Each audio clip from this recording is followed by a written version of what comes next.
George Washington, you've lost your army pay. That's the sentiment I'm trying to get across. The feeling of the troops freezing at Valley Forge and poor George without a penny to pay them. Rhododendrons in the way. Oh wait, I've got the last two words. Have you? Have I what, Paula? Those are the last two words on her bumper sticker. I wish we could find out what it says. I don't believe we've ever had a bumper sticker in Arnold Acres before. You know perfectly well we haven't. That's what makes the whole thing so disquieting. That's carrying things a bit far, isn't it? I found old Major Birkenshire's telescope by the phone. Couldn't resist having a peek with it. Used it at Bunker Hill, didn't he? You know perfectly well it was Major Biddle and used it at Breed's Hill. Anyway, you were snooping. I was not snooping, I was investigating. Snooping. Martha, are the sweets ready? Coming. And what do we know about the new neighbors? A young couple could be very disturbing to the Acres. He writes history, I'm told. Historical novels. Not the same thing at all. My ancestor, Paul Revere, wrote history from the back of a horse. That must have been very uncomfortable for him.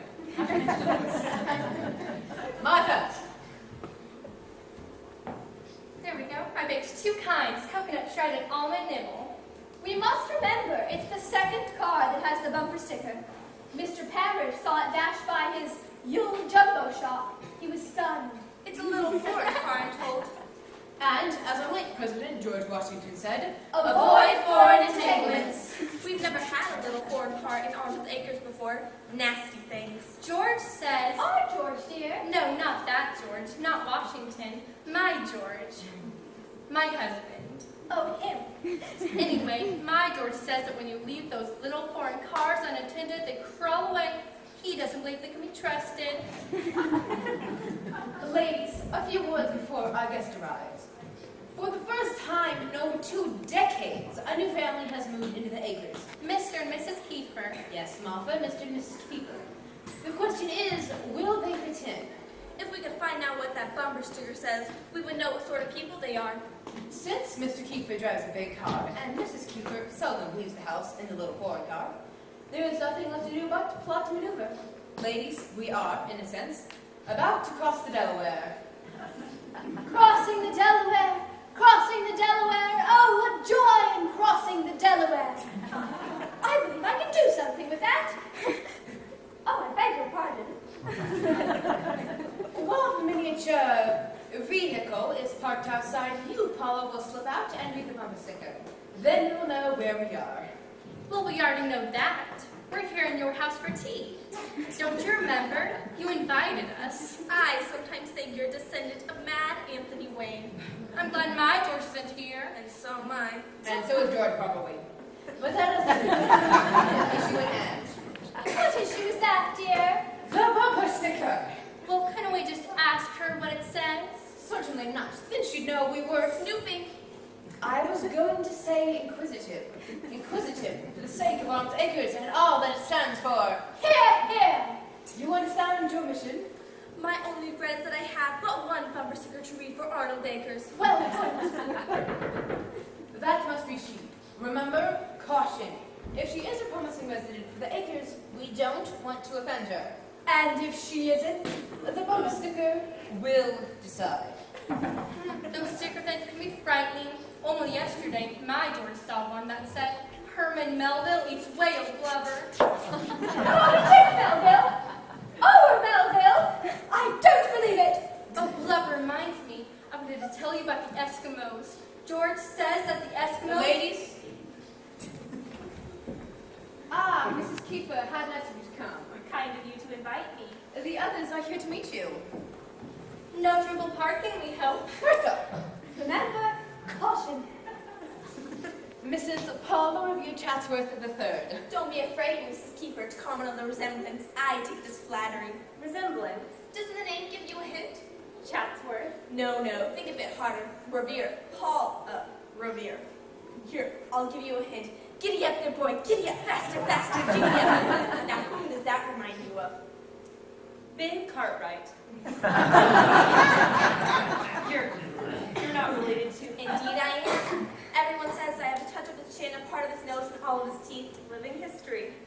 Miss Anne Loyalsock. Miss Loyalsock is a minor poetess. She's also a revolutionary word bluff. That's Buff, Martha. Buff.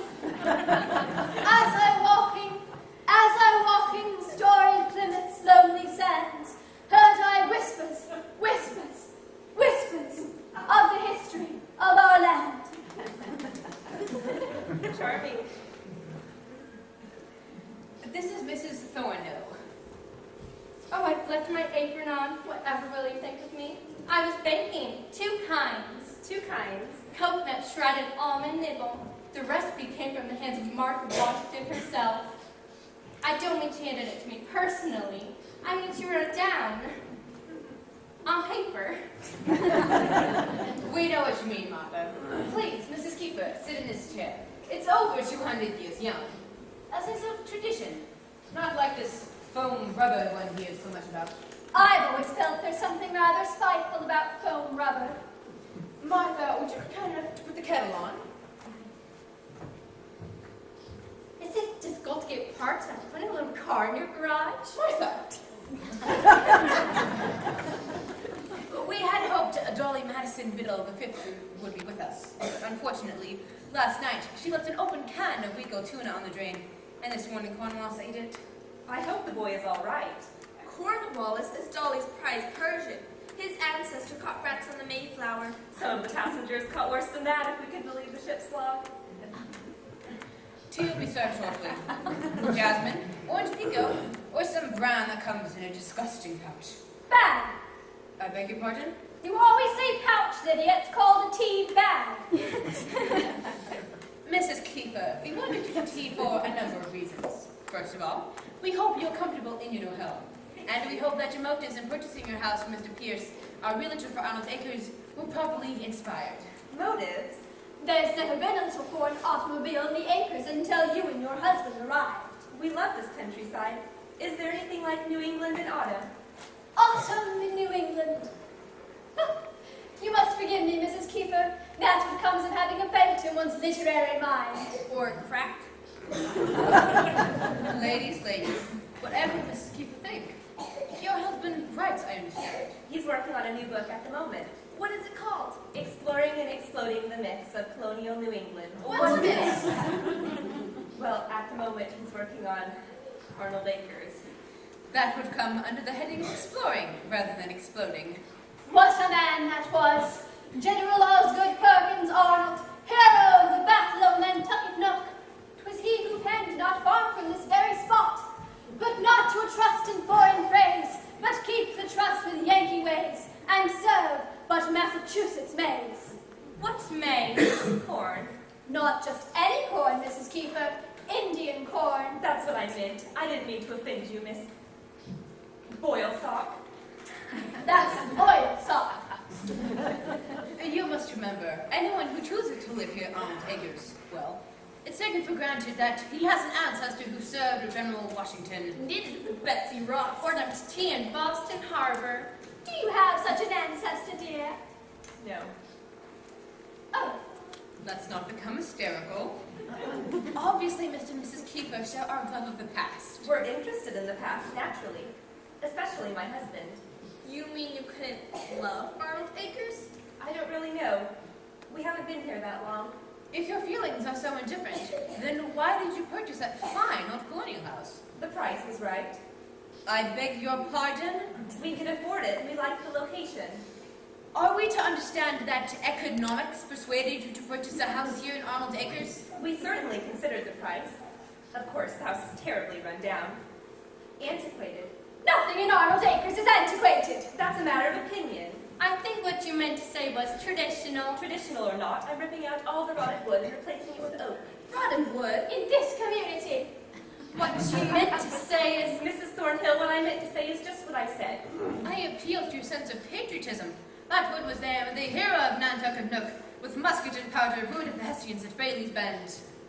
No, Lydia, it wasn't Bailey's Bend. It was Cotton's Cove. Nonsense, I've written many poems about it. It was the massacre at Massasoit's misery. It was Cotton's Cove. I read it in the library. It was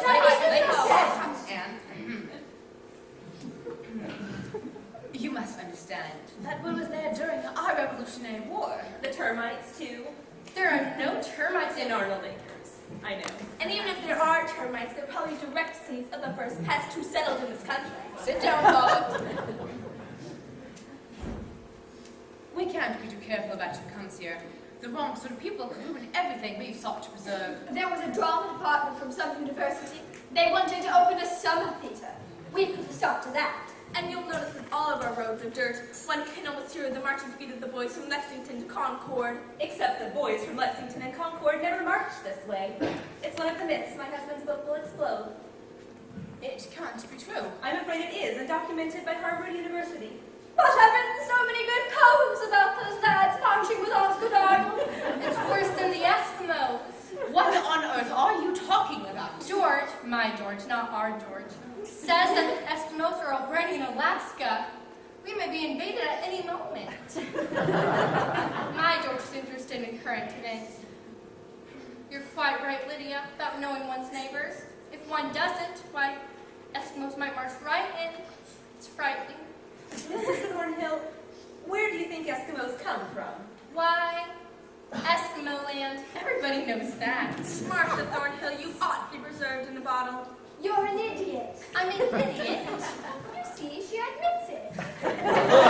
Why don't you go outside and pick a nice bunch of my village men and marigolds for your niece? My only regrets that I have.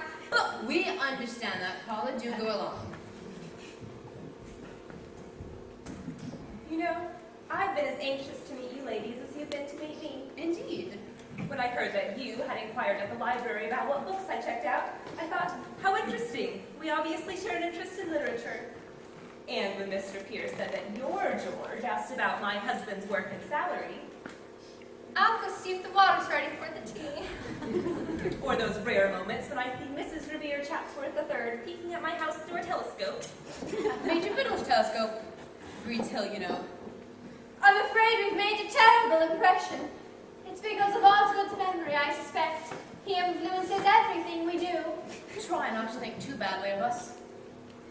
Now that you've met me, I'm not such an ogre, am I? Tea's on. Splendid.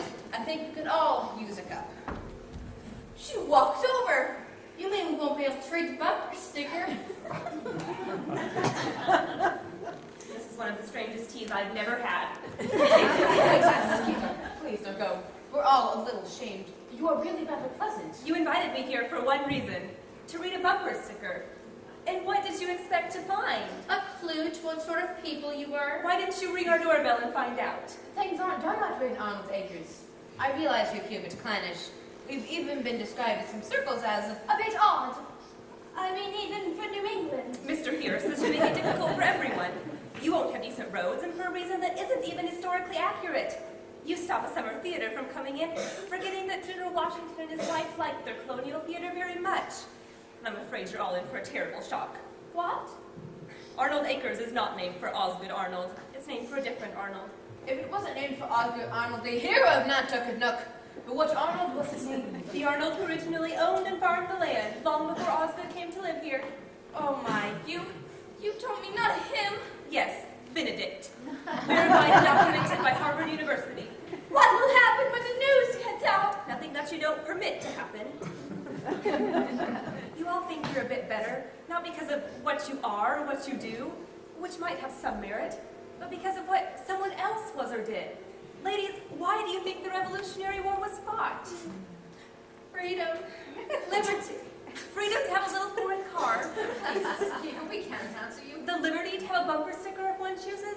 I feel like a traitor to Patrick Henry. Give me liberty or give me death. Nonsense.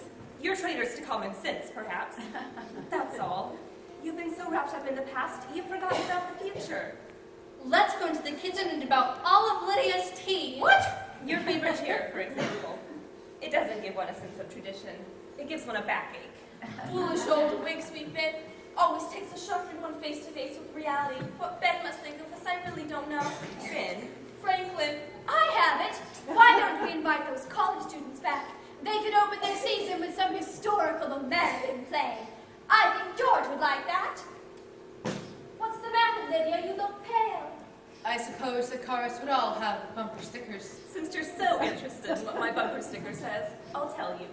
We already know the last two words. Life's awfully dull when you look at it through an antique telescope, Mrs. Revere Chatsworth. I don't think I'm to hear what it says. It might be something unnerving. Something political.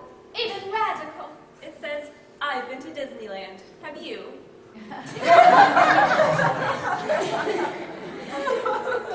July 4. So, Mr. everyone, does he? And how does he advertise in coaches? Live on the land of the hero Nantucket Nook Love. I've long suspected that man of Tory leanings. I hope you ladies will come to my house next week. Will the oak be in and the rotted lumber out? Will the oak be in and the rotted lumber out? I believe I can do something with that. Yes. Oh, Mr. Pierce, it's you. I believe I'm going to enjoy making myself difficult. Yes, I said difficult. I think your real estate office should know something about this community for your future advertisements. It's about this man named Benedict. Yes, a Benedict as an Arnold. Mrs. Kiefer, I was wondering, do you know some nice Eskimo I might fight for lunch?